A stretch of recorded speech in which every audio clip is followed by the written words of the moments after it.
Good day. My name is Adebola Aderibigbe. I am an associate professor of communication studies. Uh, Let me take a little of your time to talk about press freedom and independence in Nigeria. Like I have told you, for a postgraduate class, the essence is not for examination. And if you got me right when I said this, um, rather than the traditional preparation for examination, wherewith you sit in front of a paper and pen and you start to do what is called a regurgitation of facts, I am more interested in the business of an engaging form of expressive communication born from productive, receptive communication process. Today, we will look at uh, press freedom from the angle, from a global angle, really. I would, expose you to some videos, with, of course, some caution to press with copyright matters.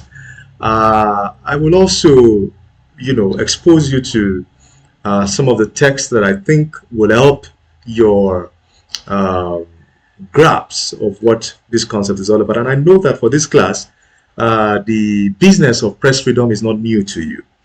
But I'm only going to be taking it from a very tiny perspective. One of the quotations that drawn my attention over the years, over the course of very few years, really, is the quotation from the United Nations Secretary General, who states, and I quote, "Without a free press, democracy cannot survive. Without freedom of expression, there is no freedom." And if you look at it very well, in a society where the press is not free to operate, the survival of democracy in that society will be questionable. And I put it to you today that even the best of democracies in the world still suffer from what is called oppression and repression. And we'll move on by starting with a cursory look at how free the media was in Nigeria. Let me put it this way, because this is a video. I think this video was done 4 or 5 years ago. So I know a bright student will ask me right after seeing this video that, of course, this video is dated. Just in case that question will come, I want you to, look at this video very objectively. Now, the conscience of every democratic society is the media. But in Nigeria, some journalists say this conscience is under attack as they are harassed and detained while trying to do their jobs. Those who spoke to this program say in the last 4 years, hostility to the media has taken a worrying turn, something the government strongly denies. In this report, Ajoke Ulot x-rays the last 4 years and the expectations of the media as a new dispensation begins. Press freedom is one of the most important ingredients of every democracy. Freedom of speech and free access to information engenders the growth and development of every nation. Nigeria survived years of military rule and suppression of the press. Democracy brought more freedom, but in recent times some claim there are fears that press freedom may be at risk. The situation in Nigeria has not been good for journalists for a while. If we look at the Buhari president, the first term was not good. PPJ documented arrests, detentions, assaults of journalists. In 2019, the World Press Freedom Index ranked Nigeria 120 out of 180 countries. The survey says that journalists are often threatened, subjected to physical violence, or denied access to information by government officials, police, and sometimes the public itself. Our meeting with Samuel Ogundikpe is a reporter for one of Nigeria's foremost online investigative newspaper, Premium Times. In August 2018, He was arrested in Abuja for possession of classified information. Samuel told me he was asked to reveal his sources. After I wrote the report, the police started tracking me. They froze my bank account. They said I stole the document or somebody gave it to me and I must reveal the person's source within the police structure. Immediately they got a court order. I was there with my editor-in-chief. It was before us that they were making calls, shopping for a judge who would give them a remand order for me, so which they got, and then they came in and took me into custody. In neighboring Kano, the story is not too different for journalists. In October 2018, an investigative journalist, Jafar, released 2 videos which appeared to show Abdullahi Umar Ganduje, governor of Kano State, collecting money. He refuted the allegation, saying the videos were doctored. The governor was summoned by the State House of Assembly but didn't make an appearance, as a court injunction prevented him from doing so. They were aware that I had the clips with me, and I have defied every persuasion, every appeal from a lot of people, right from ministers, some governors, and members of the National Assembly. What has been your experience since the release of that video? I'm currently in court with the governor, so it's a situation because I have to pay my lawyers to defend me in court. He filed a civil case demanding 5 billion naira, is it 3 billion naira from me for publishing what is. I think that is a good place to end that video. Well, like I found at the start of this that these videos are copyright matters, and we cannot afford to breach that in a communication class. So I'll send the link to this video so you get to see the video directly from the YouTube page of Channels Television. Essentially, what we want to bring out of this video is for you to see within a democratic system of government that we operate in Nigeria, the challenges of the press in accessing quality information and what they face, what they confront while they do their job. Is the story different today? We'll get to know that. Press freedom and independence are vital components of a democratic society. And I want you to pay attention to vital components and democratic society. It is expected that in a democratic society, there is a certain level of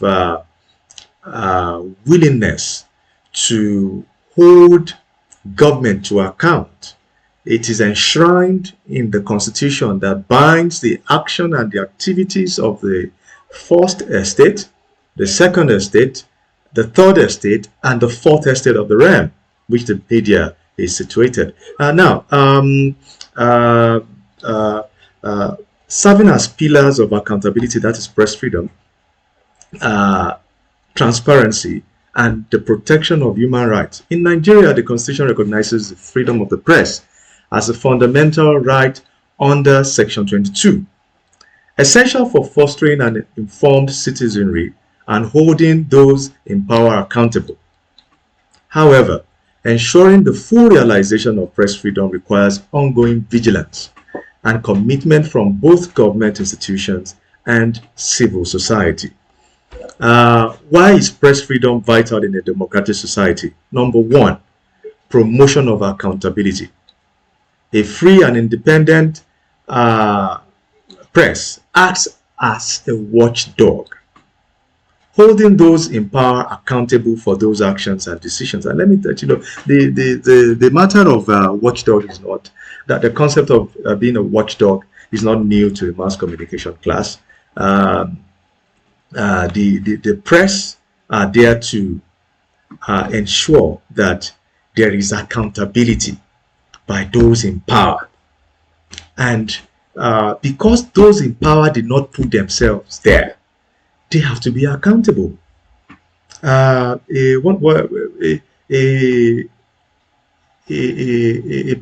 pedestrian definition of democracy puts it as government of the people, by the people, and for the people. So if democracy is government by the people, it means that the people are very pivotal in a democratic society. The people give or grant authority to those who govern them to go ahead and go ahead with the business of governance.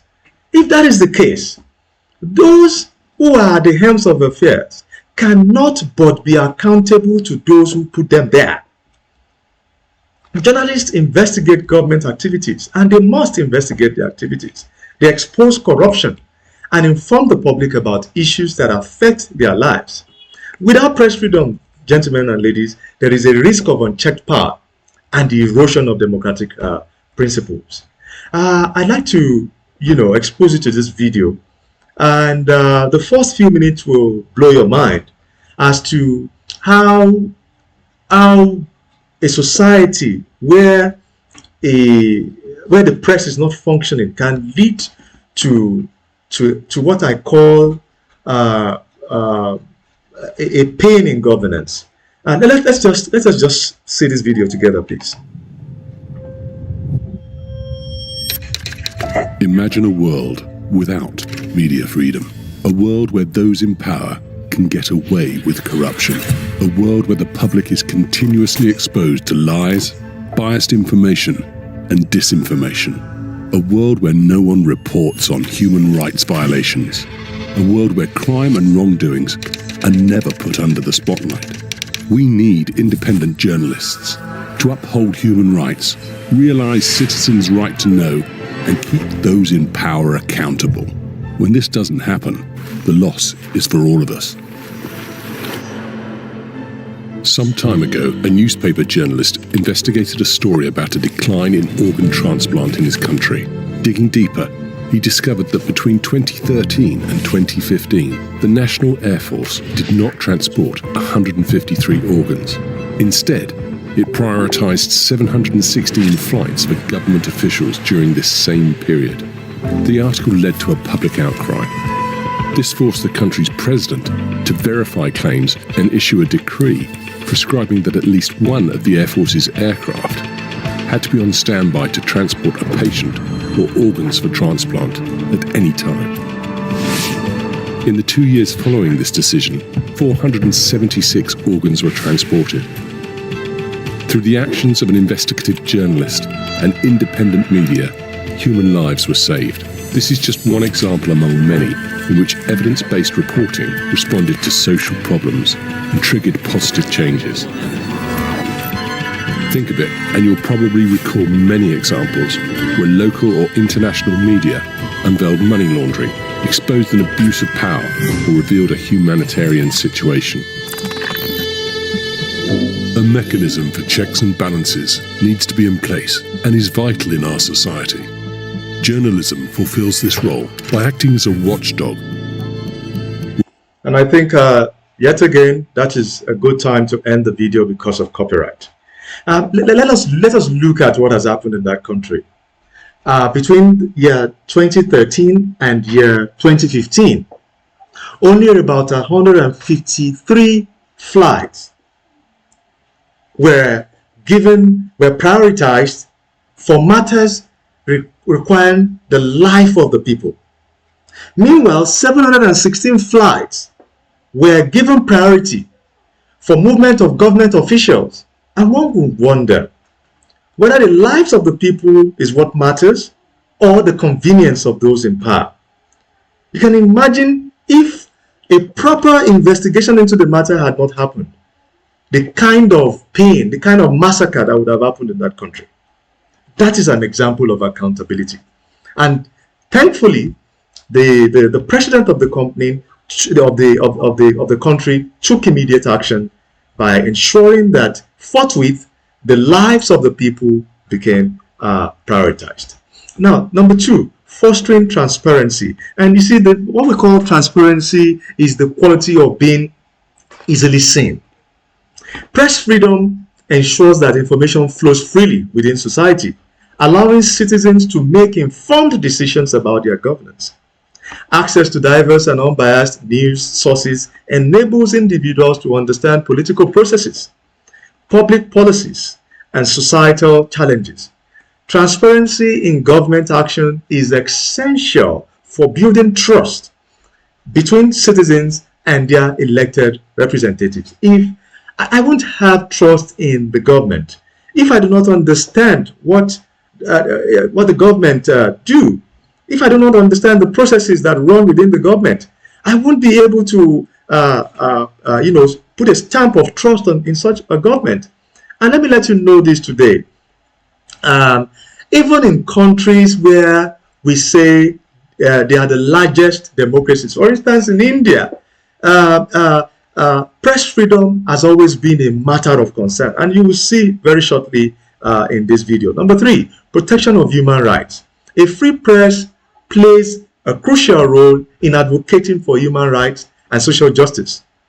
Journalists report on human rights abuses, discrimination, and violations of civil liberties, amplifying the voices of marginalized communities and exposing injustices.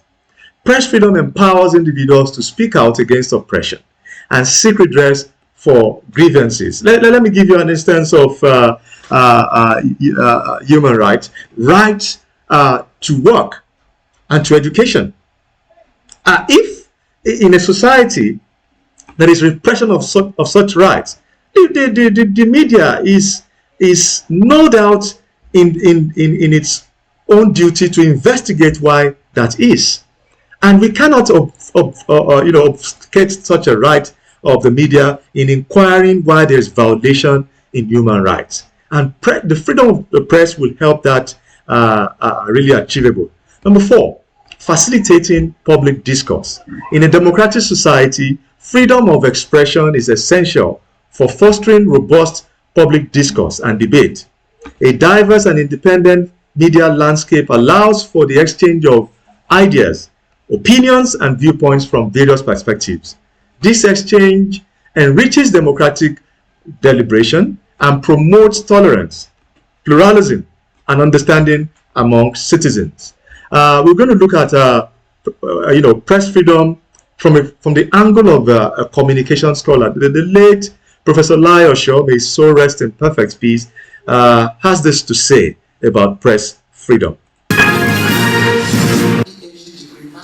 As watchdogs of the society, journalists remain the eyes and ears of the society through timely and accurate information. But when they are restricted by policies, ownership, influence, and guidelines of government agencies on what and how to disseminate certain information, they appear to have lost their freedom and may be under a siege. That was the position of a mass communication professor who delivered a lecture on the future of journalism and democracy in Nigeria, organized by the Nigerian Institute of Town Planners, Ogun State Chapter. Basically, to me, the media will inform, that is there, will educate, these are common things.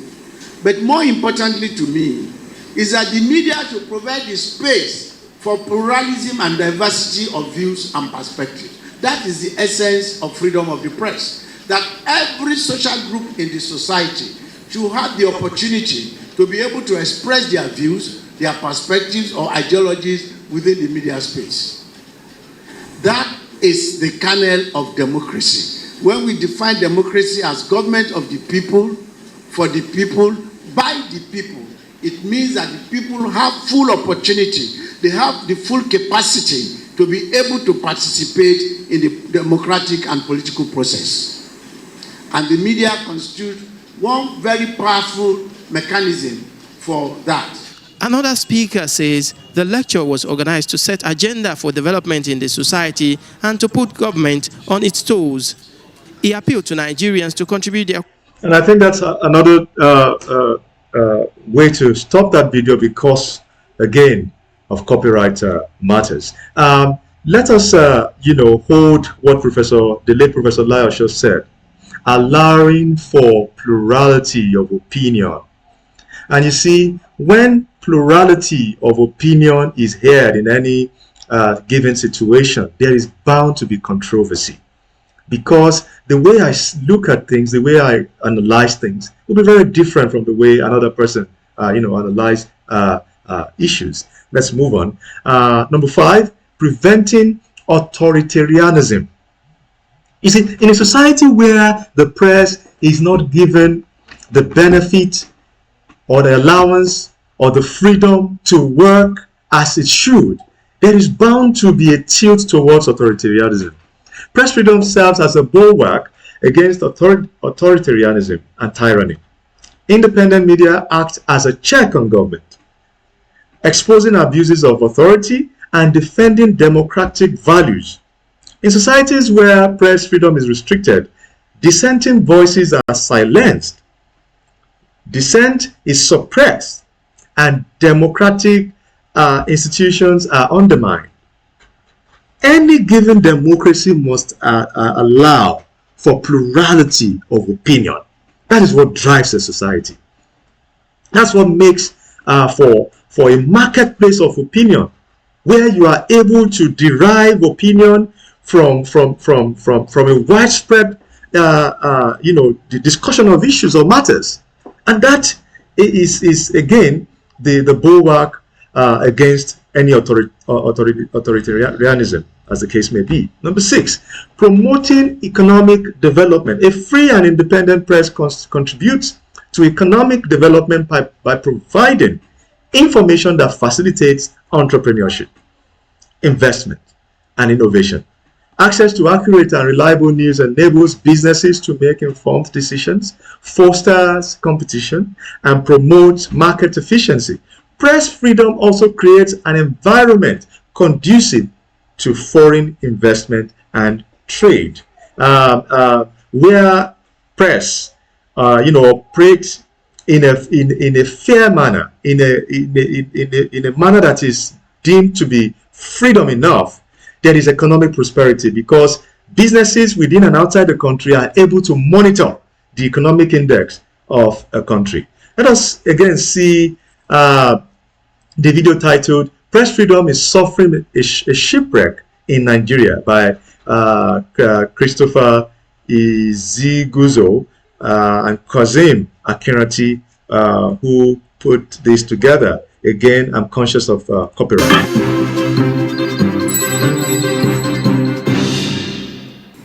The Nigerian National Committee of the Vienna-based International Press Institute is asking the incoming administration to create a better operating environment for journalists and media organizations. The group requested on the 2023 World Press Freedom Day. Well, IPI Nigeria is also concerned that journalists have not been able to fully utilize the Freedom of Information Act to hold public officials accountable because government officials continue to play pranks to deny them the information they seek. In a joint press release, IPI Nigeria President Muskilu Mojid and Chairman Advocacy Committee of IPI Olutobi Shoniyi state that in the past few years, cases of media and journalist harassment have been rampant, including physical attacks. Therefore, he's urging the incoming government to embrace a new attitude by deliberately improving the working conditions of journalists. All right, sir, let's bring in the president of the Nigeria Union of Journalists, Christopher Iziguzo, and former chairman of the Nigeria Union of Journalists, Lagos Council, Kazim Akinrati. Thank you, both of you gentlemen, for joining us on Newsnight tonight. Let me start with you, Iziguzo. I mean, first off, your assessment of press freedom in the last 1 year since we celebrated the last one. Would you say that Nigeria has made much progress as far as press freedom is concerned, especially when you consider the theme for this year, shaping a future of rights, freedom of expression as a driver of all other human rights? Well, thank you very much for having me this evening. There is no better way of describing, the progress or thereabout that we've made in terms of press freedom, not just within the year, but in the past 4 years, than to take a very closer look at the Reporters Without Borders that have highlighted the World Press Freedom Index. I recall that in 2020 we scored 125 out of 180 countries that were assessed, and in 2021 we made an improvement and scored 120 out of 180, and in 2022 it became 129. Then in 2023, this year, we have scored 123. You can see that we make 2 steps forward. The next year, we make 5 steps backwards. And that, to a very large extent, captures the true situation, with press freedom. For this year alone, we have already recorded, this is just May, in the first quarter of 2023, we've recorded about 45 confirmed cases of attack, on journalists. And of course, we've also recorded about 24 instances of fines from the regulator. When you put all this together, you can see that press freedom is suffering a shipwreck, in our system, and that's not too good. And if we also look at the legal frameworks, we have existing laws that don't seem to encourage, press freedom in our climate. For instance, you look at the Constitution, Section 22, Chapter 2 or so, which of course repose the responsibility of holding government accountable in the media. When you talk about accountability, you talk about transparency in governance, you talk about the sum total of good governance. That is the assignment that has been given to the media. But sadly, that section of the Constitution is not justiciable. So it becomes a challenge. It's akin to sending somebody to go catch a lion with bare hands. There is no protection for journalists in any existing law in the country, beyond the Constitution. Again, I will send a copy. I'll send a copy of this video through the link from YouTube of Arise Television, where you'll be able to watch a complete version of the video directly. Let's go on. Let's see some of the examples of arbitrary shutdown of media organizations in Nigeria in the last couple of years. An example is AIT and Ray Power FM shut down in 2019. In June 2019, the NBC suspended the licenses of Dar Communications, the parent company of Africa, independent television AIT, and Ray Power FM. The shutdown, which lasted for several days, was reportedly due to alleged breaches of broadcasting regulations. Critics argued that the suspension was politically motivated due to AIT's critical coverage of the government. Another example is Radio Biafra shutdown in 2015. In July 2015, the NBC again ordered radio stations across Nigeria to cease broadcasting the controversial Radio Biafra. The station, known for its advocacy of Biafra independence and criticism of the Nigerian government, was accused of spreading hate speech and inciting violence. The shutdown was criticized by human rights groups as an infringement of freedom of expression. The last one for the day is the Sun newspaper's sealing in 2018. In June 2018, the Economic and Financial Crimes Commission, EFCC, sealed the premises of the Sun newspaper in Lagos and Abuja. The EFCC claimed that the action was part of an investigation into the alleged diversion of funds meant for the procurement of arms by the former National Security Advisor, Sambo Dasuki. However, the Sun newspapers alleged that the closure was politically motivated due to its critical reporting on the government. Let us look at 2 articles which I think will be very important for this particular topic, and that is an article written by Professor Inyalego Okoro, a professor of mass communication at the University of Nigeria, Nsukka, titled "Constitutional Limitations of Press Freedom in Nigeria: Cases, Indices, and implications. In this 11-page paper, you will get to look at some of the constitutional limitations within Nigeria that border around press freedom. Professor Okoro was able to dissect for a length of time how these constitutional limitations have affected the operations of the press. And I wanted to also see this particular paper is in 2004, before the arrival of the Freedom of Information Act or a bill. This is a paper dated 2013, titled Press Freedom, the Nigerian Journalist and the Freedom of Information FOI Act. What does the law say? Written by Onwubere Chidinma Henrietta, a lecturer at, in fact, a senior academic, in fact, at the National Open University of Nigeria. Now, what are you going to do about this? You do a comparative discourse on this paper. By the time you are able to complete this comparative discourse, you will be prim and ready for a thorough, dissecting of the freedom of information, how it has enhanced the job of the journalist, and in particular, constitutional limitations of press freedom in Nigeria, where operations of the press was before the arrival of the FOI bill, as the case may be. I'll post the task for this paper after this video to you. Now, another exercise is discuss some of the ways in which press freedom is attacked in Nigeria.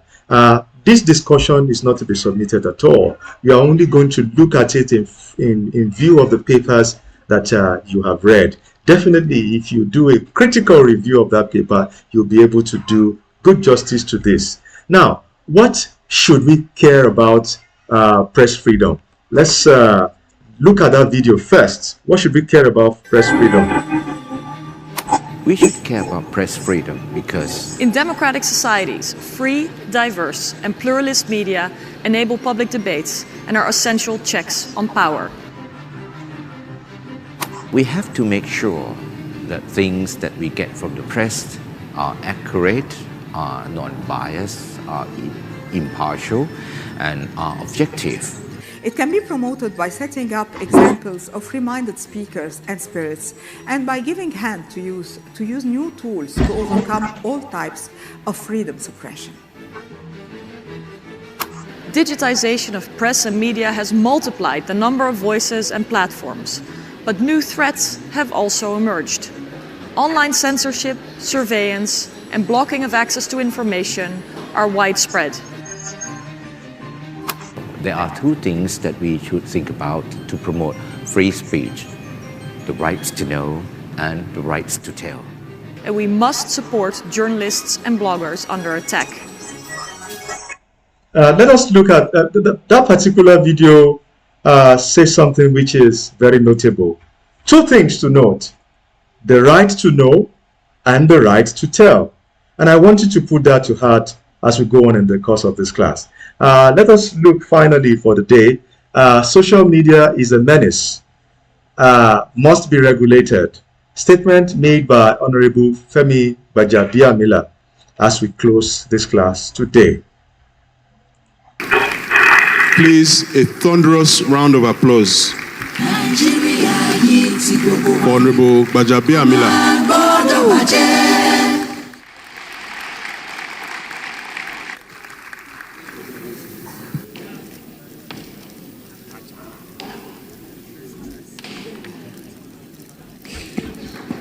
His Excellencies, all present here today, the Royal Fathers, Baba Condé,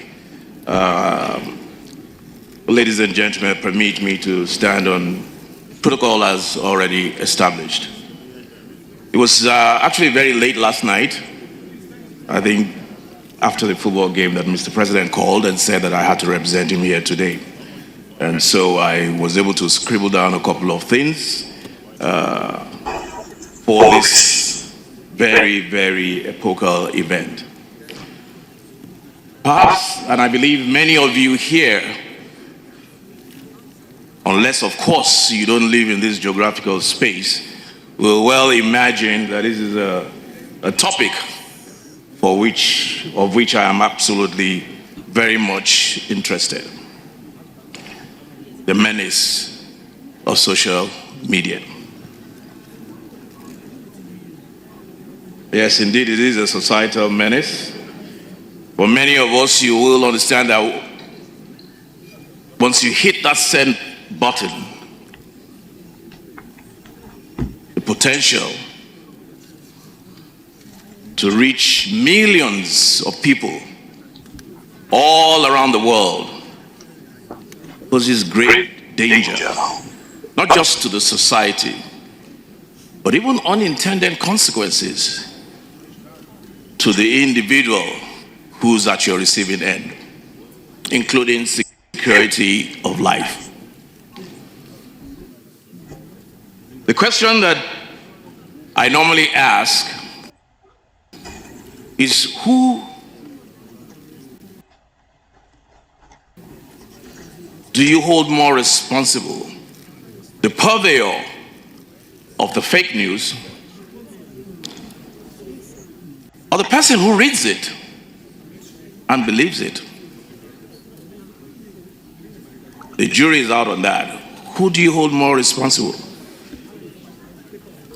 I'm glad that listening to Toyosi earlier on today, she did mention the need for a regulatory framework. Perhaps that's a change in mindset. I remember as speaker, when I was speaker, I attempted to do this. The Ninth Assembly attempted, but we were resisted very vigorously by civil society. I guess the chickens have come home to roost. And I believe we're all on the same page now that social media is a menace and it must be regulated. Let me go straight to what I was able to scribble down. And once again say good afternoon. Honorable Femi Gbajabiamila, the Chief of Staff of President Bola Ahmed Tinubu, is advancing here that social media is a menace and must be regulated. And if you see what we've been discussing before now, we have laid emphasis on the traditional media, broadcast and print. I put this to the class. Should social media be seen as a menace, and should it be regulated? Of course, that is going to be the topic of our next class, which is possibly the last class for this lecture, for this course. I wanted to take a deep dive into this. This video is particularly to set you in motion and to examine very critically. And of course, I'm really going to help by sending certain facts to you on the state of social media in Africa, in Nigeria, and how social media has advanced, the course of the polity, and how it has, in one way or the other, brought about political imbroglio, and how it has affected, how it has caused unrest, how it has caused certain discomfort for the people in power. So we'll be able to do a debate as to whether or not the assertion made by Honorable Femi Gbajabiamila is correct or should be taken with a pinch of salt. Thank you very much, the postgraduate class of this, this year 2024. I'll see you in a few days where I'll be able to balance this discussion very accurately. Thank you, and God bless.